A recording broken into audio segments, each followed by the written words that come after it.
How me and my partner had a fancy dining experience in the Netherlands. Normally Christmas is a family celebration, but since my boyfriend's family was away, it was just two of us. Instead of cooking at home, we booked a 6-course Christmas dinner at one of the restaurants in Rotterdam. We never dressed up fancier than on that night. The setup was rich and festive. At the entrance, we were greeted and brought straight to our table. The space was perfectly managed, so all the guests had enough privacy. My boyfriend said that it's a classical place for Roodgers. In Rotterdam, Roodgers are sometimes called rich Dutch people who you would probably see in a suit in the restaurant. But let's go back to food. Before the main dinner, we had starters, which were something crispy with cheese, a curry that I don't have a peek for, and a marinated fish with crispy onion to stimulate the taste buds. And now the dinner starts. The first dish were shrimps with potato, daikon puree, and potato chips, and like caviar.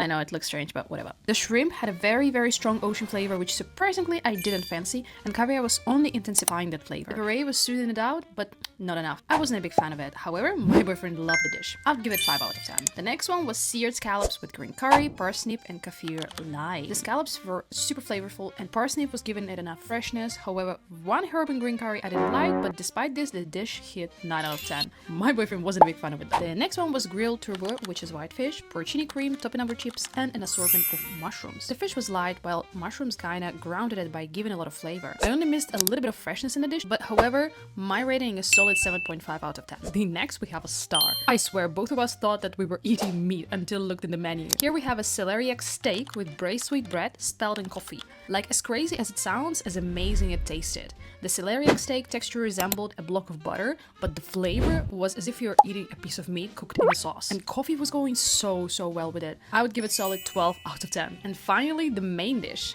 His Majesty roasted venison, which is deer, pumpkin puree, carrots, pistachios, pomegranate, and venison juice. Greatly cooked. Mine was a little bit medium rare, as I love it. The rest of ingredients were only complementing the meat without overtaking the flavor, but surely the pumpkin was very strong for me and very sweet, which I wasn't a big fan of. Otherwise, 9 out of 10. And the last one, dessert. At this point, both of us were full, but let's go. First, we served a pre-dessert to clean the palate. It was something like a sorbet with a little bit of fruit and ice cream. And finally, the dessert itself. A limoncello baba, meringue, yuzu miso, pine cone, and yogurt ice cream. The ice cream was the best part. Limoncello gave a little bit of sourness. One thing that I would completely change is reducing the sweetness of baba itself. It was extremely sweet and it was ruining the dish with every bite. Despite this, I still give it 8 out of 10 for the ice cream and for the whole idea. And would you go for such experience yourself?